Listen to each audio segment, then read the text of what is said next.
you're in Hollywood, you're doing source code now. How's that going?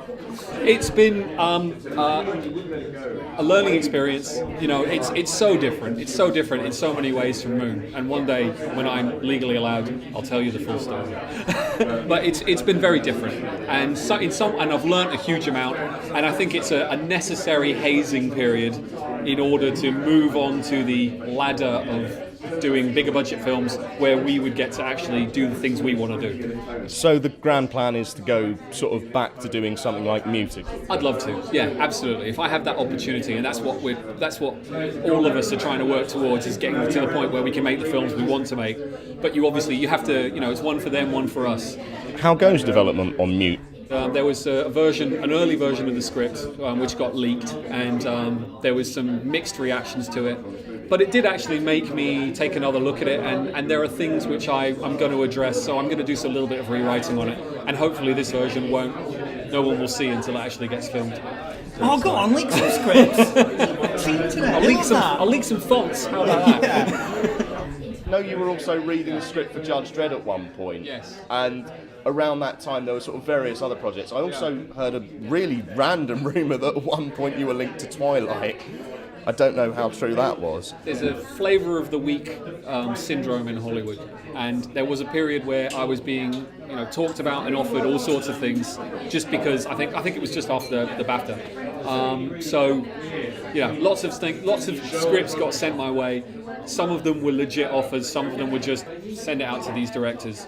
The one that I legitimately passed on was Judge Dredd, which I think is a great script. I'm looking forward to seeing the film, but I had such a strong idea of what I wanted that Dredd film to be. I've been on about that for years. Yeah. One day we'll do a 2000 AD thing, but in the future. Actually, something you've just made me think of. Months and months and months ago, you tweeted that you'd really like to do The Fall of the Trigon Empire. Shit, the Trigon Empire. The only reason I know that is because I had that book as a kid. I'm curious, what would you do with it? Bloody hell, you're legit. Give me ribs. Oh yeah. I really am a geek. You are, you're bad. That book is, it's ridiculous. It is. Old school. It is very old school. What was it, 50s? Was it 50s no, or 60s? 60s. 60s, yeah. It's essentially Romans in space. It is. It's the whole Romulus and Remus founding of a city and then meeting aliens, and it was ridiculously, epically ambitious. I don't know. I think I've got enough on my plate right now, but I do love that book. I've actually just started getting my girlfriend to read all of the collected weird science stories from the 50s. So I should probably put her onto Trigon Empire next. Trigon Empire, yeah. As for you, Gav, what are you currently working on? At the moment, I'm assembling a team of people that I like working with. I've just teamed up with a writer that I'm really excited about.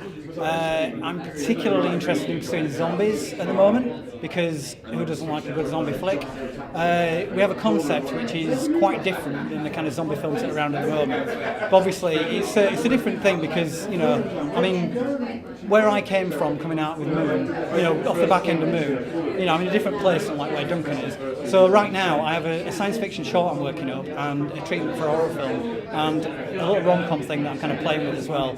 But, it's a long game, so we'll see what happens. Thank you very much, gentlemen. Very, very nice talking to you. Always a pleasure, chaps.